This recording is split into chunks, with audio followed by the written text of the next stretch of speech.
Live, this is News 8 at 11. Good evening. Thanks for joining us. I'm Ann Craig. We begin tonight with a developing story out of Hartford. Just as families were enjoying the Memorial Day holiday outside, having a picnic, kids playing around, that peaceful day was just shattered by a drive-by shooting. The victim rushed to the hospital. News 8's Bob Wilson joins us now live from Hartford. He is the very latest. Bob, how's that victim doing tonight? Well, we're still trying to get a condition on him, and right now police are looking for the shooters. However, the story here is we got there just moments after the shooting happened, and it was almost like it didn't happen at all. We started talking to people, and they said it's just the opposite. They say it happens all too often. It's a lot of them happening around here. You know, it's good to keep your kids indoors. That's the first thing I said. I just called my kids inside. Let's go. This is a very dangerous street. It's crazy out here. It's a lot of shooting going on, I guess, between Go Park and the school. Angel Aries was on his way to the park with his 3 daughters close to his side when shots rang out. To him, it's just another drive-by shooting. I have my girl on my sides, and I always look at the cars, because some cars are coming from Pennsylvania, maybe, and Springfield, Massachusetts, and stuff like that. We don't know who's who. Police are tracking down the shooter while one man is in the hospital, condition unknown. It happened just after 3 o'clock on Broad Street in Hartford. Minutes after the shooting, the kids were out with the parents walking by the police, by the crime scene tape, and by the shell casings to the park. I see it every day, so I get used to it, you know, so it don't really make a difference. But like, you know, you say your kids is out here, you got to protect them. While today's shooting happened here on Broad Street, there was another shooting just 2 days ago. A couple was arguing inside a dollar store, and that's when the man, police say, pulled out a gun and shot his ex in the chest and then turned the gun on himself. And he just said, everybody run. She ran the other way. She went to grab kids because there's some small kids in there. That happened literally about 2 blocks up that way and another block over to the left. People in the neighborhood say it's very common. There's plenty of shootings, plenty of drive-bys shooting, and it's very dangerous. So that's why my kids, if they play in the back, not in the front. Memorial Day is supposed to be a nice day, you know, for people that passed away. Enjoy the day, man, you know what I mean? And just going crazy. And police have made an arrest in the first shooting that happened on Saturday. They are looking down at the shooter here. If you have any information on this drive-by shooting that happened around 3 o'clock on Broad Street, please call the police. They do have some clues and are hoping to make an arrest soon. I'm Bob Wilson, reporting live in Hartford, News 8. All right, Bob, thank you. Police say a shoplifting incident turned into a carjacking this afternoon in Hamden. It happened outside of the ShopRite on Dixwell Avenue. Police say that crook ran out of the store with more than $250 worth of goods. Once in that parking lot, investigators say he forced his way into a car, saying that he had a gun and that he was going to shoot that teenage driver if he didn't drive him away from store security. Well, that crook is still out there tonight. Police say he should be considered armed and dangerous. This Memorial Day holiday turned tragic off of a popular Norwalk beach today. 4 friends all went out fishing this afternoon. One of them never made it back to shore. News 8's Stephanie Simone has more on the efforts tonight to find that canoeist and has more insight into who he is. Stephanie, so they've called off the search for tonight? Yeah, crews called off the search at 8:30 tonight, but they will be back out in the morning. And all this after a 40-year-old Norwalk man just wanted to go fishing. He got pulled on under the water, and he hasn't been seen since. He was saying last night, oh, we're all going fishing. We're all going fishing tomorrow. We all have off, so we're going fishing. I guess he didn't know that the way the ocean was going to be today so rough. Norwalk police say 4 men paddled a canoe meant for 2 off of Calf Pasture Beach. The waves crashed in and panic set in. 2 had life jackets, 2 did not. Their friend did not want to go on camera, but spoke with survivors. The boat flipped over, he got up, and he was like, help me, help me. I guess the water was pulling him from the bottom, and he couldn't do nothing. And the other guy that saw him saying, help me, he couldn't really swim. So he went to the other guy, and the other guy was the one that had a life jacket on, and he was holding on to him. For more than 8 hours, more than 10 boats scoured the waters. Dive teams navigated under the tides, and 2 helicopters circled overhead. I think if you have a 2-man canoe, you should have 2 men and not 4. I think you should have a life preserver for each party. They should be wearing that life preserver. And you have to encounter the fact that swimming ability was maybe small to non-existent, as well as the cold water temperature. The water sits at a chilly 58 degrees, part of the reason this went from a rescue to a recovery mission at 4 this afternoon.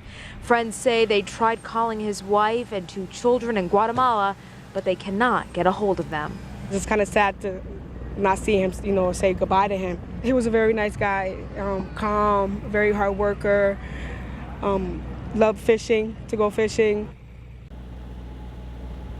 And friends say even though he loved to go fishing, he was also a hard worker as a masonry, sending his money back to Guatemala for his wife and children. Crews will be back out here on the morning, searching in the morning. We're live in Norwalk tonight. Stephanie Simone, News 8. New at 11 tonight, New Britain police say a car drove into a house that happened at 51 Elm Street earlier this evening. No injuries are being reported right now, and police are just starting to clear that scene. Someone keeps on writing racist graffiti on the inside of a condo complex in West Haven. For the past several weeks, that complex on Main Street, it's next to the Hampton House Apartments, has seen several anti-Semitic and racist threats written there in the elevator. Each time it ends up being washed off, but new graffiti keeps coming back. The most recent one, a threat about a hot summer. Then days later, someone started a fire in the parking garage just down below. People who live there are concerned. I mean, anybody who was crazy enough to start a fire in the garage, who knows what they're capable of. Actually, I was a little scared, because especially because I'm coming to visit. Well, that investigation is ongoing. Anyone with information is urged to call police. On this evening, closing out the Memorial Day holiday, cops are out in full force tonight. They're making sure that people are not drunk driving and speeding. Police in Norwich set up sobriety checkpoints throughout the area. It's part of their Drive Sober or Get Pulled Over campaign. It's all in an effort to make sure the roads are safer out there tonight. And we've been updating you with the number of tickets given out throughout the weekend by state troopers. So far, troopers have issued about 876 seatbelt violations, more than 1,000 speeding tickets, and 44 people have been arrested for driving under the influence. Beautiful day. I'm enjoying it, doing my regular workout on the beach here. Beautiful. Not a lot of people have gone in the water yet, but it's a good time. Well, it was a beautiful day today for a mini Memorial Day celebration. Some folks, as you see there, hit the beach and soaked up that sun today. Not everybody had great weather, though. The parade in Berlin today was canceled because of rain this morning. And there were a lot of people out in Hammonasset today. Typically on a warm summer day, they get about 4,000 cars. Today they had 5,600 cars, estimated to have about 4 people in them each. That comes in, if you do the math, to about 22,000 people out there today. They also had about 3,000 people on the campgrounds. Good evening. I'm Storm Team 8 meteorologist Erica Martin with a first look at your weather. I hope you enjoyed your Memorial Day. Of course, it was gorgeous outside for the most part. Some of us saw some light showers farther north. And in fact, as we take a look at our satellite and radar image, we're still picking up on some very light returns for parts of Windham County and some clouds pushing in. Less clouds for parts of western Connecticut. Now current temperatures seeing lots of 60s and some 70s. Orange at 70 degrees. Stamford 73, and Old Saybrook along with Norwich currently at 67 degrees. Highs for today were pretty nice. We saw lots of 80s, upper 80s in Windsor Locks. Now coming up in my weather stories, 60s make a comeback. So we're going from upper 80s to low to mid 60s. Details coming up in my full forecast, and back to you. Erica, thank you. The driver of a car carrying 2 small children that crash landed upside down in a swimming pool is now facing charges. Police say that 25-year-old Marcus Harvin of New Britain crashed into a telephone pole, then a hydrant, drove through a fence, and then ended up in that swimming pool. It all happened on Route 12 in Ledyard around 10 o'clock Sunday morning. 2 kids were injured in that accident. Luckily, that pool was not full of water. I've been towing since I was 16 and I'm 75 now, and that's the worst one I've seen in a single accident, and they were very, very lucky. Harvin now faces charges of reckless driving, reckless endangerment, and failure to obey a signal. The Newtown police officer who was placed on leave after being criticized for his late response to the shootings at Sandy Hook is now retiring from the force. Lieutenant George Cinco was off duty at the time of the shooting. He was working a side job directing traffic at a construction site. The 49-year-old was supposed to have an emergency police radio on, but it wasn't turned on. He finally responded to Sandy Hook 2 hours later. The News-Times reports that Cinco officially retired last week on paid leave. The manhunt is still on tonight for a registered sex offender that police are warning is violent. Officials say David Lane walked away from Connecticut Valley Hospital in Middletown last Thursday. He was last seen wearing a white t-shirt, red and white sneakers. If you see him, do not approach him, but call 911. Still ahead tonight right here on News 8, Nigerian officials say they found hundreds of kidnapped girls, but say they cannot save them. We'll explain. Plus, not all kids had the day off from school on this Memorial Day. That controversial story coming up.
Big developments on those kidnapped schoolgirls in Nigeria tonight. The government's defense chief says he knows where those girls are, but cannot use force to free them. The air marshal says they don't want to risk the girls getting killed in a rescue mission. Nearly 300 girls were abducted last month by that extremist group, Boko Haram. Bon voyage. And we pray for you and you pray for us. Israeli Prime Minister Benjamin Netanyahu saying goodbye to Pope Francis earlier today in Israel. Pope Francis wrapped up his trip to the Holy Land with a mass at what's believed to be the site of the Last Supper. Francis met with both Israeli and Palestinian presidents and has invited them now to join him at the Vatican next month to pray for peace. Both have accepted that invitation. Pope Francis also announced he's going to meet with a group of sex abuse victims for the very first time. It'll happen next month at the Vatican. He declared zero tolerance for any member of the clergy who would violate a child. Heartbreak continues now after that horrific mass shooting in California. Investigators continue to look into those 6 deaths at UC Santa Barbara. All of this as the reality of losing loved one is now hitting hard for those victims' families. Paul Verkaman has the very latest from Santa Monica. Richard Martinez wants to make sure his son's death means something. They need to know, put faces and names and histories to the people who died, to make it real for them. His son Chris was one of 6 people police say were killed by Elliot Roger. The 22-year-old went on a shooting rampage near UC Santa Barbara Friday night. According to police, Roger's first victims, 3 men, were in his apartment. Then they say Roger drove to a sorority house and opened fire outside, killing 2 female students. We need a second ambulance for another gunshot wound at 6553 Cardinal, IV IV Deli Mart, code 3. Police say he killed Chris Martinez at the IV Deli. We got another gunshot victim at 7-Eleven. Shots fired, shots fired. Investigators say the suspect then fired at people randomly from his car. I was the only one, and he looked directly at me. He talked to me, and then he just shot at me multiple times. And somehow, even though hadn't even ran yet, he didn't hit me. Police say Roger then took his life. Inside his car were 3 handguns, all legally purchased, and 400 rounds of ammunition. The sheriff says Roger suffered from mental health issues. Roger posted his bitter feelings in a YouTube video and 137-page manifesto. He emailed it to his mother, his therapist, and others, outlining what he called the day of retribution for feeling lonely and being rejected by women. Richard Martinez hopes, if nothing else, the tragedy brings about change. These things are going to continue until somebody does something. So where the hell is the leadership? Where the hell is these people we elect to Congress that we spend so much money on? Roger was an on and off student at Santa Barbara City College. All of his victims attended UC Santa Barbara. Reporting from Santa Barbara, I'm Paul Verkamen. A deadly plane crash now in North Carolina. One person died when that small plane went down last night. It happened in a wooded area not far from Charlotte. The pilot was the only person on board. The FAA is now investigating. Now to a train crash, all caught on camera in California. Look at this. You can see a semi-truck on those train tracks. It happened in the city of Chowchilla. Well, the person who shot the video says that truck might have been stuck. Then moments later, that train comes barreling into it. Luckily, no one was hurt. The driver had already gotten out of that truck. Americans around the country mark the day today with parades and ceremonies, including, of course, President Barack Obama. Just hours after arriving back to Washington from a surprise trip to Afghanistan, President Obama laid a wreath at the Tomb of the Unknowns at Arlington National Cemetery. Obama pledged that the war in Afghanistan will end by the end of the year. He also promised to do more about the scandal plaguing the VA. We've been reminded in recent days we must do more to keep faith with our veterans and their families and ensure they get the care and benefits and opportunities that they've earned and that they deserve. So, Mr. Obama also said that, quote, everything we hold precious in this country was made possible by Americans who gave their all. While kids in Connecticut had the day off of school today for this solemn holiday, some students in Texas did not.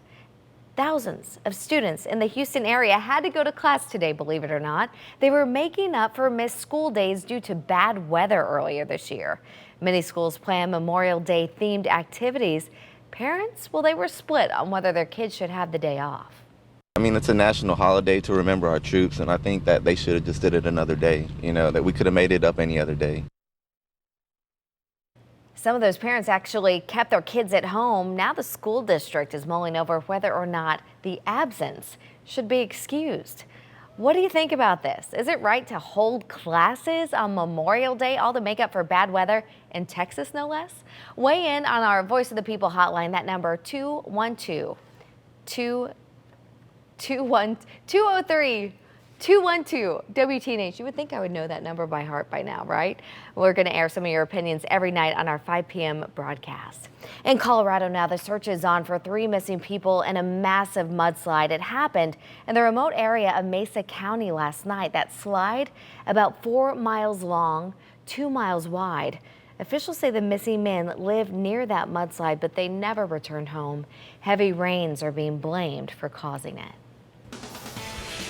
Well, here at home, we had a glorious Memorial Day in most parts of the state, although we saw some rain early this morning. Some towns did see some spot showers, but overall, Ann, it was a really nice day. Temperatures were solid across the state. We definitely appreciate today and take it all in tomorrow because we have a major change on the approach. So here is your wider perspective. We can see some clouds moving in and some spot showers for parts of Windham counties. Now let's zoom in and you you can see those clouds moving in, getting a little thick out there. So just passing clouds for western Connecticut, a few more clouds farther inland. Now, hour by hour forecast, I have a lot of pause points here because we're starting to see active weather for tomorrow, and our RPM model hour by hour is picking this up. So tomorrow morning at 7 a.m. when you head out the door, head back to school, head back to work, you're not going to need your umbrella, but take it with you because already by about 10 a.m. we're starting to see some spot showers. And even though we're not picking up showers here,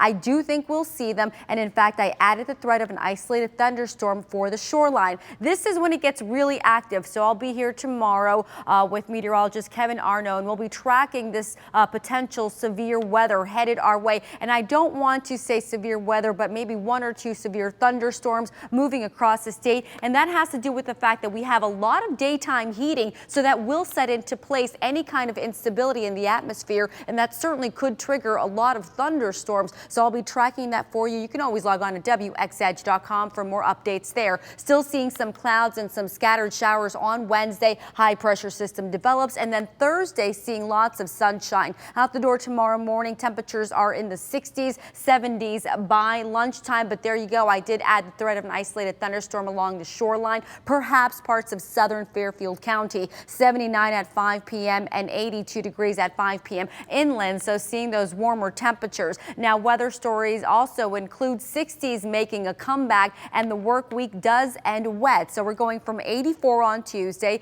to 64 on Wednesday. That's the backdoor cold front northeasterly sweeping on down. Temperatures will be well below average, 70s by Thursday into Friday and Saturday. But that's a huge difference, 80s to 60s. And tonight we're going to keep it in the 50s and 60s with those spot sprinkles for northeastern Connecticut. You have a great night. Extended 8-day forecast keeping it cooler, unfortunately, on Wednesday and Thursday for the shoreline. I'm still going to leave it in the 60s, tracking thunderstorms in the forecast. Unsettled Friday, showers on Saturday, and then tracking the potential for some more showers next Tuesday. A lot of weather going on, but get on out there, enjoy tomorrow, because it's going to be chilly on Wednesday. 60s. Not looking forward to that. Not at all. Me neither. We got so many great reported pictures today, though, of people showcasing Yes, all the celebrations out there today. Check this picture out. It came to us from Anne Marie.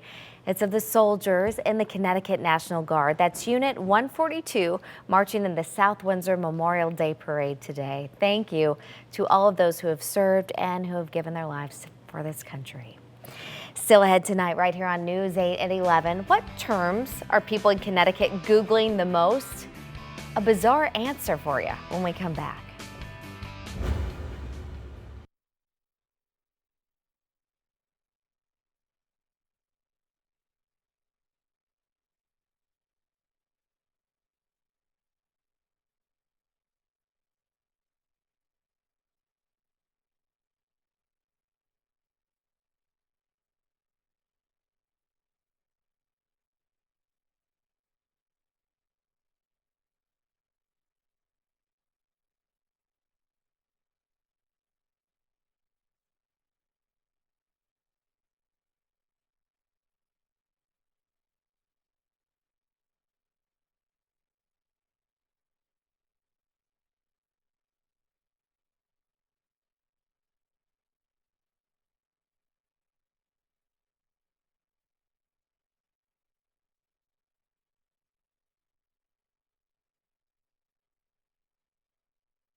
All right, how many times a day do you find yourself saying, just Google it? Everybody likes to Google things, right? But a new study now shows the popular searches in each state. Okay, so what are we Googling here at home? Apparently, the Dave Matthews Band and the rap group Wu-Tang Clan are popular searches. Right next to Googling, and I cannot figure this one out, hearing voices. What's happening here? And Pepperidge Farms, quite a variety there. You can get that whole list by visiting our website at WTNH.com. Wu-Tang Clan, there you have it. We'll be right back after this.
Check, check, check. Mic check, 1, 2, 3.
So one more nice day. I just told her she rocked it. Oh my gosh, no. You did a great job. Now tomorrow we have temperatures starting off in the 60s, mostly sunny skies, and then I added thunderstorms by noon for the shoreline, and it looks like thunderstorms at 5 p.m. So take the umbrella with you. You will need it tomorrow, and then on Wednesday you're going to need a jacket because temperatures are going to only top out in the 60s. Oh, Burr, all right.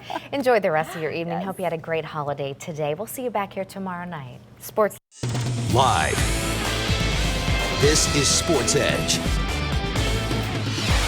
Yeah, the streak is over. It has been a rough go for the Red Sox. A 10-game losing streak for the reigning World Series champs today, trying to shake that streak and the frustrations that come along with it. Down at Atlanta, and it looked like a sure loss today. 5th inning, the Sox were trailing 6-1. But they rally against the Braves. Dustin Pedroia with the bases loaded, knocks in a pair. All right, it's a 6-3 game. And then it's David Ortiz's turn. I think he was telling the Brave fans, hey, watch me, because I'm about to tie this game, which is exactly what he does. There it is, a 3-run homer. Then they had to sit through a rain delay, and eventually they win the game by the final count of 8-6. The Yankees end up beating St. Louis. A long day, an hour rain delay, and then they go to extra innings. Yanks jump out to the lead. First inning, Jacoby Ellsbury singles in a run. It was 3-1 Yankees, then the Cards tie it at 3, and so they go to extra frames. In the 12th, Brian Roberts breaks the tie with the single, but the Yanks needed more, And they get more. Brandon Ryan comes through with the big hit, puts the Yanks up 6-3 in the 12th. They hold on to win it. 6-4 is the final. The Met bullpen blows another one today, this time to Pittsburgh. Can't hold a 2-0 lead in the 8th. Jose Valverde comes in and gives up 4 runs in less than an inning's work, although he doesn't even get much help from his defense here after the Gabby Sanchez single. The Mets throw the ball around the yard. Pirates score 5 runs in the final 2 innings to blow a perfectly good start from Jacob deGrom, who went 6 2/3 innings without giving up a run. In the end, it's a Met loss. 4-3 is the final. And you know, baseball's not the only sport hit by rain delays today. Some rain out at tennis's French Open, and Novak Djokovic uses that delay to make a new friend. Watch him clear out some space for the ball boy, who's there to hold the umbrella. Well, Djokovic not only holds the umbrella for the ball boy, but he gets the young man a drink. And I'll tell you what, I think it's the beginning of a beautiful friendship. Djokovic was not so kind to his opponent, João Sousa. Of the surprises today, Stanislas Wawrinka was beaten by Guillermo Garcia Lopez. Nicolas Mahut was among those losing their match today, but the final outcome of that match apparently lost on at least one reporter during the interview session. Congratulations. Congratulations. I lost. You lost? Yes. Oh, okay. So what happened out there? Are you serious? No. Did you watch the match? No, I didn't. I was told that you won. I'm sorry. Question en français, s'il vous plaît. Just a little awkward, huh? Earlier tonight on our Sports Edge show on MyTV9, we had a New Haven fighter, actually 2 of them, Christian Lau and Jimmy Williams, in to talk about their fight Saturday night. They were sparring partners, and now they're fighting each other for the Connecticut Light Middleweight Championship. John Pearson had him do some fighting right here on set tonight. But you're going to fight right now because I'm not letting you go out of here until you throw punches. So let's see. Let's go. Let's go. Get there it you go. Get it on. The Rock'em Sock'em Robots. This will determine the way. Oh, best 2 out of 3. Come on, do it. Best 3 out of 5. I think you got a defective one. Hold on, switch this up. This guy's the blue. You can't do that in a real fight. You can't switch sides. You can't switch sides. Look, Christian, all I'm saying is that this better not be a precursor for what we got going on. I want to wish both you guys good luck, and that doesn't mean not good luck to the other one, but I hope you put on a great fight. I guarantee it'll be a great show. Yeah, everybody tune in. It's going to be a lot of noise there. We'll see who wins the real fight. It's Saturday night. Like I say, congratulations and good luck to both of these guys. They've had good careers, albeit young. All right, that's going to do it for us tonight. Thanks so much for tuning in. Have a great night. We'll see you tomorrow.